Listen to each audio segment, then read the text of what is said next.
السلام علیکم ورحمۃ اللہ وبرکاتہ۔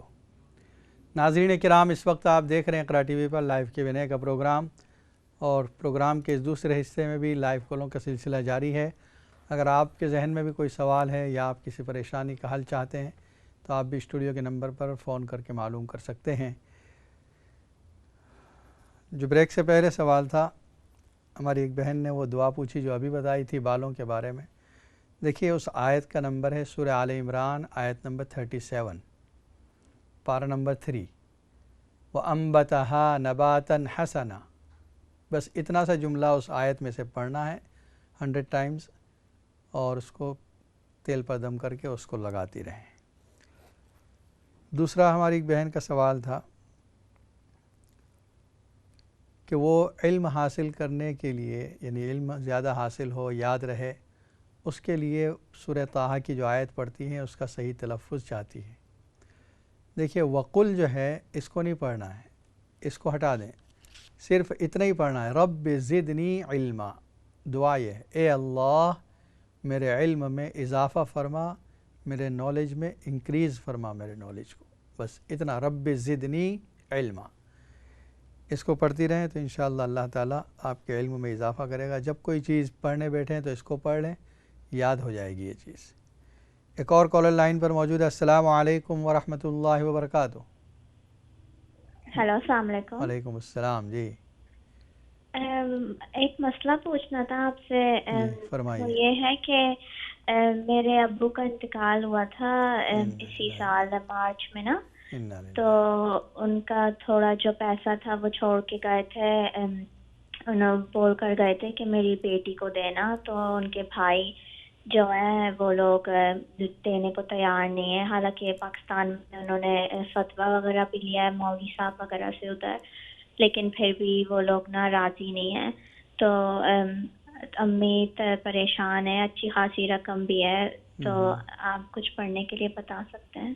ٹھیک ہے۔ اور آپ کے بھائی بہن بھی، اور بھی بھائی ہیں مطلب؟ نہیں، میں ایک لوتی اولاد ہوں۔ آپ اکیلی ہیں، اور امی ہیں جی آپ کی؟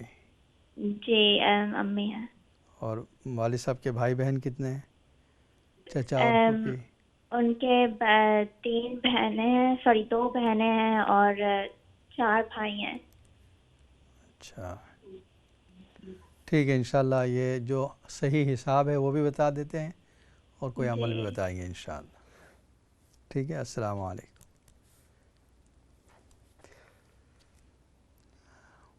ہمارے ایک بھائی نے جو سوال کیا تھا کہ وہ لوگ جو ماڈرن نبوت کے دعوے دار ہیں وہ سورہ احزاب کی آیت پیش کرتے ہیں، صاف اور صریح آیت قرآن مجید کی سورہ احزاب میں موجود ہے، خاتم النبیین کا لفظ اس میں موجود ہے، ما کان محمد ابا احد من رجالکم ولکن رسول اللہ و خاتم النبیین، کہ اللہ کے رسول صلی اللہ علیہ وسلم کی شخصیت تمام نبیوں کو ختم کرنے والی ہے، آپ کے بعد کوئی نبی نہیں آئے گا۔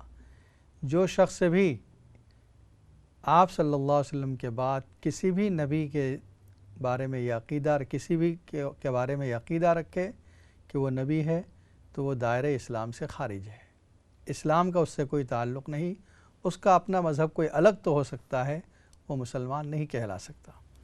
اس لیے ایسے لوگوں کے نہ ان کے باتوں میں آئیں، نہ ان کی قرآنی آیت کو سنیں، وہ صرف دھوکہ دینے کے لیے قرآن کو اور حدیث کو استعمال کرتے ہیں۔ دوسرا ہماری ایک بہن نے آف ایئر سوال کیا تھا کہ ان کے شوہر غصہ بہت کرتے ہیں۔ گزشتہ کل بھی غالباً اس طرح کا ایک سوال تھا۔ دیکھیے پارہ نمبر 17 میں سورہ انبیاء کے اندر آیت نمبر 69 ہے، قُلْنَا يَا نَارُ كُونِي بَرْدًا وَسَلَامًا عَلَىٰ ابراہیم، اے آگ تو ابراہیم علیہ السلام پر سلامتی والی اور ٹھنڈی بن جا۔ اس آیت کو 11 مرتبہ پڑھ کر ہر کھانے پر دم کیا کریں، یا اگر کوئی خاص کھانا وہ کھا رہے ہیں تو اس پہ بھی دم کر سکتی ہیں۔ جب وہ سو رہے ہیں 3 مرتبہ پڑھ کے ان پہ دم کر دیں، انشاءاللہ ان کا غصہ ٹھنڈا ہو جائے گا۔ جس طرح یہ آگ کے ٹھنڈی ہونے کا حکم ہے، غصہ بھی ایک آگ ہوتا ہے انسان کے بدن میں۔ دوسرا آپ نے بچوں کی تعلیم کے لیے پوچھا ہے۔ جب بھی وہ قرآن پڑھیں یا جو بھی سبق یاد کرنے بیٹھیں، الم نشرح لک صدرک ووضعنا عنک وزرک، یہ آیت جو ہے سورہ مختصر صورت ہے، اس کو پڑھ کر پھر یاد کرنے بیٹھیں تو انشاءاللہ ان کو یاد رہے گا۔ ہماری بہن نے وصیت کے بارے میں ایک سوال کیا ہے۔ دیکھیے یہ بڑا المیہ ہے کہ باپ کے مرنے کے بعد اس کے مال کو صحیح طور پر تقسیم نہیں کیا جاتا۔ بعض جگہوں پر بڑا بیٹا جو ہے وہی سب کچھ لے لیتا ہے، اور اگر بیٹا نہیں ہے تو جیسا آپ کے کیس میں ہوا، چچاؤں نے قبضہ کر لیا، پھوپھیوں نے لے لیا۔ آپ کے اس کیس میں یعنی جو سیناریو آپ نے بیان کیا ہے اس میں ٹوٹل مال کا 50% آپ کو ملنا چاہیے۔ 50%، یہ قرآن کا حکم ہے۔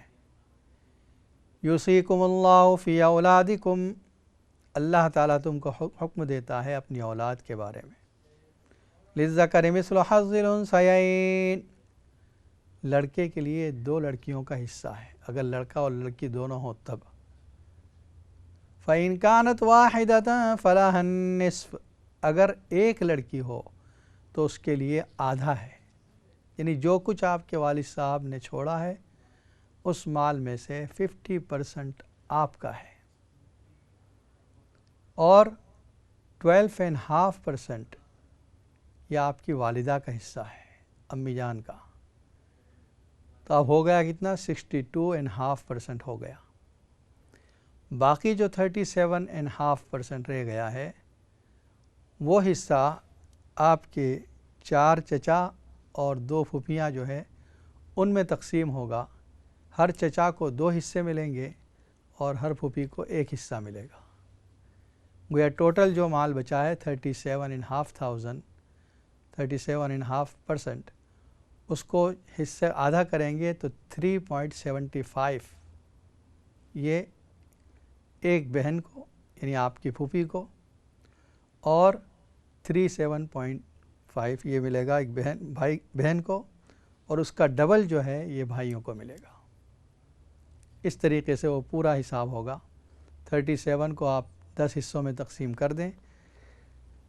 اگر وہ آپ کے چچا آپ کو مال نہیں دے رہے ہیں تو ان کے پاس جو آپ کا حق باقی ہے جو نہیں دے رہے ہیں یہ حرام کا مال ہے، یا آپ کے حق کو غصب کر لیا ہے۔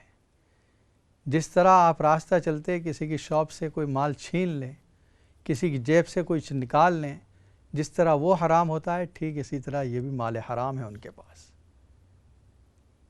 اگر وہ ادا کر دیتے ہیں تو اس دنیا میں بھی کامیاب ہوں گے اور آخرت میں بھی کامیاب ہوں گے، اور اگر انہوں نے یہ حق ادا نہیں کیا، آپ کو یہ مال نہیں دیا، آپ کی امی کو آپ ان کا حق نہیں دیا، تو یہ مال ان کے لیے دنیا میں بھی وبال جان ہے اور آخرت میں تو جہنم میں داخلے کا سبب بنے گا۔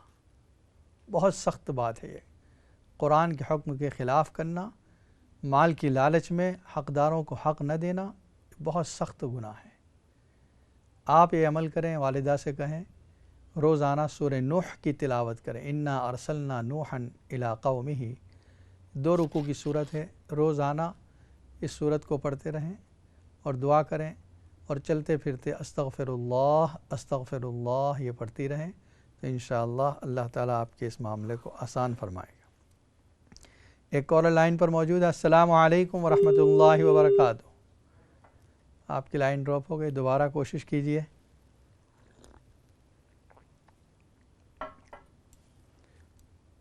وصیت کے بارے میں ایک بات اور کہیں، آپ کے لفظ آپ کی زبان سے یہ بھی نکلا کہ وہ کہہ کر گئے تھے کہ میری بیٹی کو دینا۔ وارثوں کے لیے وصیت ہوتی ہی نہیں، یعنی جو حق اللہ نے مقرر کیا ہے، جیسے میں نے آپ کے لیے بتایا کہ 50% آپ کا حق مقرر ہے قرآن میں، اب آپ کے لیے وصیت کرنے کی ضرورت ہی نہیں، آپ کی والدہ کے لیے وصیت کرنے کی ضرورت ہی نہیں۔ 12.5% ان کا اللہ نے لکھا ہے۔ باقی جو وارث نہیں ہیں ان کے لیے وصیت کی جا سکتی ہے، کسی نیکی کے کام میں دینے کی وصیت کی جا سکتی ہے، لیکن وارثوں کے لیے وصیت کی ضرورت نہیں، وہ بغیر وصیت کے ہی حقدار ہو چکے ہیں۔ شریعت نے، قرآن نے ان کا حق مقرر کر دیا ہے اللہ کے حکم کے مطابق۔ اور ایک بات یاد رکھیں، فریضۃ من اللہ، اس آیت کے اندر یہ لفظ ہے فریضۃ من اللہ، اللہ کی طرف سے یہ مقرر ہے، اس کو کچھ چینج نہیں کیا جا سکتا۔ اور دوسری ایک عبادت زکوٰۃ کی عبادت، جہاں مصارف زکوٰۃ بیان کی ہے کہ زکوٰۃ کہاں کہاں خرچ کی جائے گی، وہاں بھی یہی فرمایا فریضۃ من اللہ، اللہ کی طرف سے مقرر ہے۔ انسانی قانون سازی کو اس میں کوئی دخل نہیں، اللہ کی قانون سازی ہے۔ ایک اور کالر لائن پر موجود ہے۔ السلام علیکم ورحمۃ اللہ وبرکاتہ۔ وعلیکم السلام مولانا صاحب۔ جی خیریت سے آپ کا پروگرام بہت اچھا ہے، میں روز دیکھتی ہوں، بس دعا کرنا تھوڑی بچوں کی پریشانیاں ہیں، اللہ تعالیٰ آپ کی پریشانیوں کو دور فرمائے۔ ہر وقت مجھے بہت اچھا لگتا ہے، اللہ جزاک خیر، اللہ پاک آپ کو لمبی زندگی دے، دعا میں یاد رکھنا، انشاءاللہ تھوڑی پریشانیاں دور ہو جائے انشاءاللہ۔ تھینک یو، جزاک اللہ، اللہ حافظ۔ السلام علیکم۔ ماشاء اللہ، آپ پروگرام دیکھتی رہیں۔ السلام علیکم ورحمۃ اللہ وبرکاتہ۔ ناظرین کرام، اس وقت آپ دیکھ رہے ہیں اقرا ٹی وی پر لائیو Q&A کا پروگرام، اور یہ پروگرام کا جو ابھی وقت ہے سوال و جواب کا سلسلہ جاری ہے۔ اگر آپ بھی کوئی سوال کرنا چاہتے ہیں یا کسی پریشانی کا حل چاہتے ہیں تو آپ بھی اسٹوڈیو کے نمبر پر فون کر کے معلوم کر سکتے ہیں۔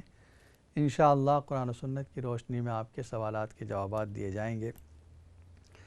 تو فریضۃ من اللہ کا لفظ دو جگہ آیا ہے، نماز کے ذکر کے ساتھ فریضۃ من اللہ نہیں آیا، حالانکہ اللہ کی طرف سے فرض وہ بھی ہے۔ زکوٰۃ کے ساتھ فریضۃ روزے کے ساتھ فریضۃ من اللہ نہیں ہے، زکوٰۃ اور میراث کے حکم کے اندر فریضۃ من اللہ، اس لیے کہ مال کا ادا کرنا یہ لوگوں کے لیے بہت مشکل ہوتا ہے۔ یہ دونوں عبادتیں مالی عبادت ہیں، زکوٰۃ بھی مال کی عبادت ہے، اور وصیت یا میراث کا ادا کرنا یہ بھی مال کا حق ادا کرنا ہے۔ روزانہ کی 25-50 رکعتیں پڑھ لینا یہ آسان ہے، مہینے کے روزے رکھ لینا یہ آسان ہے، لیکن حقدار کو اس کا حق دینا، مال نکالنا، زکوٰۃ کا مال ادا کرنا، یہ انسان کے لیے بڑا بھاری ہوتا ہے۔ اس لیے اللہ تعالیٰ نے خاص ان دو عبادتوں کے ساتھ یہ لفظ استعمال کیا فریضۃ من اللہ۔ اور دوسرا یہ کہ اس کی جو مقدار ہے اس میں بھی کمی بیشی نہیں ہوگی، جو اس کی اماؤنٹ ہے اس اماؤنٹ کے اندر بھی نہ اس کو انکریز کر سکتے ہیں نہ کم کر سکتے ہیں، اس لیے فریضۃ من اللہ، اللہ نے مقرر کر دیا ہے اتنا اس کو مل کر رہے گا۔ جیسے آپ کے کیس میں آپ کا 50% اللہ نے مقرر کر دیا ہے، کوئی اس کو کم نہیں کر سکتا۔ اگر وہ 40% دیتے ہیں پھر بھی وہ 10% نہ دینے کے گنہگار ہوں گے۔ ایک اور کالر لائن پر موجود ہے۔ السلام علیکم ورحمۃ اللہ وبرکاتہ۔ وعلیکم السلام ورحمۃ اللہ وبرکاتہ۔ آپ ٹی وی کی آواز بند کر دیں۔ جی وعلیکم السلام ورحمۃ اللہ وبرکاتہ۔ میں پریشانی کی وجہ سے دعا چاہیے۔ اچھا، کیا پریشانی ہے؟ گھریلو پریشانی ہے؟ بچہ لوگ کا اندر سب کے ساتھ ایک اور کے ساتھ کوئی مل جل نہیں ہے۔ اچھا اچھا ٹھیک ہے، یہ میں دادو کے وجہ سے ہمارا فیملی پہ لانگ ٹائم سے ایسا ہو رہا ہے۔ بچے آپ کے ساتھ رہتے ہیں؟ ایک ہمارا ساتھ رہتا ہے چھوٹا بیٹا، اور باقی سب شادی وادی ہو گیا، اپنا اپنا دور پہ چلا گیا۔ ٹھیک ہے، انشاءاللہ بتاتے ہیں ہم۔ السلام علیکم ورحمۃ اللہ۔ مزید ایک کال کو شامل کر دیں۔ السلام علیکم ورحمۃ اللہ وبرکاتہ۔ وعلیکم السلام ورحمۃ اللہ وبرکاتہ۔ جی مفتی صاحب، میں یہ پوچھنا چاہتی ہوں کہ جو کشمیر میں پرابلم چل رہا ہے اور دوسری جگہ پہ بھی، اس کے لیے کوئی دعا بتا دے پلیز۔ ٹھیک ہے، انشاءاللہ بتاتے ہیں۔ بہت شکریہ، اللہ السلام علیکم۔ آپ کا بھلا کرے۔ وعلیکم السلام۔ اور ایک کال لے لیتے ہیں۔ السلام علیکم ورحمۃ اللہ وبرکاتہ۔ جی آپ لائن پر موجود ہیں، ٹی وی کی آواز بند کر دیں۔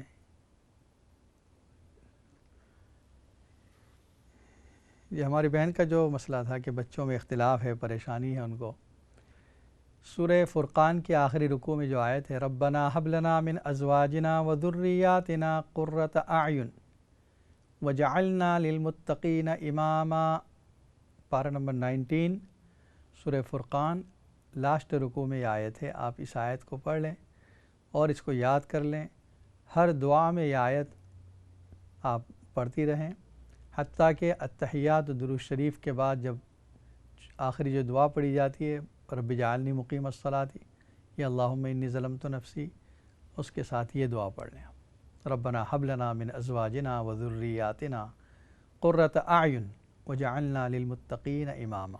بس انشاءاللہ آپ کے بچوں کے درمیان محبتیں پیدا ہوگی اور وہ آپس میں بھی محبت رکھیں گے اور آپ سے بھی محبت رکھیں گے۔ ہماری بہن نے کشمیر کا جو مسئلہ بتایا، دیکھیے بہت ظلم ہو رہا ہے اور اندر کے حالات بہت خراب ہیں، بہت کچھ ایسے تو حالات ہیں کہ ہم تک پہنچ بھی نہیں رہے ہیں۔ حق تعالیٰ ان مظلومین کی حمایت فرمائے اور ظالم طاقتوں کو آپس میں ٹکرا کر ختم کرے۔ یہ بہت زیادہ سنگین مسئلہ بنا ہوا ہے، اور اس کے علاوہ بھی مسلمان جہاں جہاں بھی پریشان حال ہیں، یمن میں ہو، اس کے علاوہ افغانستان میں ہیں، اور بھی کئی ملکوں میں اس وقت پریشانی کا عالم ہے۔ ایک دعا ہے جو نبی اکرم صلی اللہ علیہ وسلم نے ایسے سنگین حالات کے موقع پر مانگی ہے۔ وہ واقعہ یہ ہوا تھا کہ ایک قبیلے کے لوگ آئے اور انہوں نے آپ سے یہ درخواست کی کہ یا رسول اللہ صلی اللہ علیہ وسلم، آپ کچھ لوگوں کو جو بھیجیے جو ہمارے قبیلے کو پڑھا سکیں، یعنی ایمان سکھائیں، قرآن پڑھائیں۔ تو آپ صلی اللہ علیہ وسلم نے سوچا کہ یہ لوگ ایمان لا کر اپنے ایمان میں مزید قرآن اور تعلیم اور احکام سیکھنا چاہتے ہیں۔ 40 صحابہ کرام کو آپ نے ان کے ساتھ بھیجا۔ ایسے 40 صحابہ تھے جن کو قرآن بھی یاد تھا۔ ان لوگوں نے یہ کیا کہ ان صحابہ کرام کو لے جا کر دھوکے سے شہید کر دیا۔ ایک صحابی کسی طرح وہاں سے بھاگ نکلنے میں کامیاب ہوئے، باقی 39 صحابہ کرام کو انہوں نے شہید کر دیا۔ یعنی ان کا مقصد ایمان والوں کو لے جا کر گھیر کر شہید کرنا تھا، مقصد ایمان لانا نہیں تھا۔ آپ صلی اللہ علیہ وسلم کو جب اس کی اطلاع ملی تو آپ نے 1 مہینے تک اس قبیلے والوں کے لیے بد دعا کی ہے۔ اس کو قنوت نازلہ کہتے ہیں۔ یہ دعا کی کتابوں کے اندر موجود ہے۔ قنوت نازلہ، مصیبت کے وقت مانگے جانے والی دعا۔ تو اس دعا کو آپ شامل کر دیں اپنی ہر دعا میں، اور خصوصاً رات کی نماز، تہجد کی نمازوں میں اللہ سے مانگیں۔ اپنے گناہوں کی استغفار، 2 رکعت نماز پڑھ کر اللہ سے اپنے گناہوں کی معافی مانگیں، اور ان تمام مسلمانوں کے لیے جو پریشان حال ہے سب کے لیے دعائیں کریں، بلکہ ہر مسلمان اللہ سے گڑ گڑا کر اپنے گناہوں کی معافی اور ان تمام مسلمانوں کے لیے دعا کرے تو انشاءاللہ اللہ تعالی حالات بدل دیں گے۔ ناظرین کرام، جو آیت پڑھی تھی وما اصابکم من مصیبت، حضرت حسن رضی اللہ تعالیٰ عنہ فرماتے ہیں نبی اکرم صلی اللہ علیہ وسلم نے فرمایا کہ مومن کو ذرا سی بھی کوئی مصیبت پہنچتی ہے، حتیٰ کہ لکڑی کی خراش لگی ہے، اسکریچ ہوا ہے صرف، فرمایا یہ بھی اس کے کسی گناہ کی وجہ سے، اور اس کی وجہ سے اللہ اس گناہ کو معاف کر دیں گے۔ یعنی اتنی سی مصیبت بھی اس کے گناہ کی معافی کا ذریعہ بنتی ہے۔ قاضی بیضاوی رحمۃ اللہ علیہ نے اپنی تفسیر میں لکھا ہے کہ یہ جو گناہوں کی وجہ سے مصیبت کا آنا ہے، یہ ان لوگوں کے لیے ہے جو گناہ کرتے ہیں۔ باقی جو گناہ نہیں کرتے یا جن پر گناہ کا اثر نہیں، جیسے نابالغ بچے، ان کو جو مصیبت آتی ہے وہ گناہوں کی وجہ سے نہیں۔ اسی طرح انبیاء کرام، ان کو جو مصیبت آتی ہے وہ گناہوں کی وجہ سے نہیں، بلکہ ان کے درجات کی بلندی کے لیے ہوتی ہے۔ تو ہر آدمی یہ سوچ لے ممکن ہے ہماری یہ مصیبت جو ہم کو پہنچی ہے ہمارے درجات کی، ہمارے گناہوں کی معافی یا درجات کی بلندی کا سبب بنے۔ حضرت قاری طیب صاحب رحمۃ اللہ علیہ سے کسی نے یہ سوال کیا تھا کہ یہ جو آزمائشیں آتی ہے، آپ کہتے ہیں کہ یہ گناہوں کی مغفرت، گناہوں کی معافی کا سبب بھی ہے، اور یہ بھی کہا جاتا ہے کہ ایک آزمائش بھی ہے، پریشانی بھی ہے، تو پھر کس کو ہم سمجھیں کہ یہ آزمائش ہے اور کس کو ہم سمجھیں کہ یہ گناہوں کی معافی کا سبب ہے؟ حضرت قاری طیب صاحب رحمۃ اللہ علیہ نے فرمایا کہ دیکھو دراصل پریشانی جو ہے وہ دل کا پریشان ہونا ہے. یعنی اگر کوئی مصیبت آئی اور آپ کا دل پریشان ہوا تو آپ یہ سمجھ لیں کہ اللہ کی طرف سے آپ کے لیے ایک مصیبت اور آزمائش ہے. اور اگر کوئی تکلیف پہنچی لیکن دل پریشان نہیں، بیماری ہوئی لیکن دل پریشان نہیں، تو پھر یہ سمجھ لیں کہ اللہ کی طرف سے آپ کے گناہوں کی معافی ہے اور درجات کی بلندی ہے. تو گویا جسم کے اوپر فزیکلی کوئی تکلیف کا آ جانا یہ ہر وقت عذاب نہیں، اصل تو دل کی پریشانی ہے. جس کا دل سکون سے ہے، آپ دیکھیں بہت سے بزرگوں کو تکلیف پہنچتی ہے، بیماری پہنچتی ہے، لیکن وہ اطمینان سے ہیں، ان کو کوئی فرق نہیں پڑتا، ان کے جو معمولات ہیں وہ بھی چل رہے ہیں اور کبھی زبان سے شکوہ نہیں، شکایت نہیں اللہ کے خلاف. تو اس کا مطلب یہ ہے کہ ان کا دل پریشان نہیں ہوا. آزمائش تو آئی لیکن یہ ان کے درجات کی بلندی یا ان کے گناہوں کی معافی کا ذریعہ بن گئی. وَمَا أَصَابَكُم مِّن مُّصِيبَةٍ فَبِمَا كَسَبَتْ أَيْدِيكُمْ، جو کچھ تمہیں کوئی مصیبت پہنچتی ہے تمہارے اپنے اعمال کی وجہ سے. وَيَعْفُو عَن كَثِيرٍ، اور بہت سی تو گناہ اللہ ایسے ہی معاف کر دیتا ہے. یعنی ہر مصیبت ہر گناہ کے بدلے میں وہ یہ بھی نہیں، بہت سے گناہ کو تو اللہ اپنے فضل سے معافی کر دیتا ہے. دعا کرتے ہیں حق تعالی شان ہو ہم تمام کو اپنے احکام کے مطابق، اپنی مرضیات کے مطابق چلنے کی توفیق عطا فرمائے. جو پریشان حال ہیں ان کی پریشانیوں کو دور فرمائے. اللہم صلی علی سیدنا محمد وعلی آل سیدنا محمد وبارک وسلم. ربنا ظلمنا انفسنا وان لم تغفر لنا وترحمنا لنکونن من الخاسرین.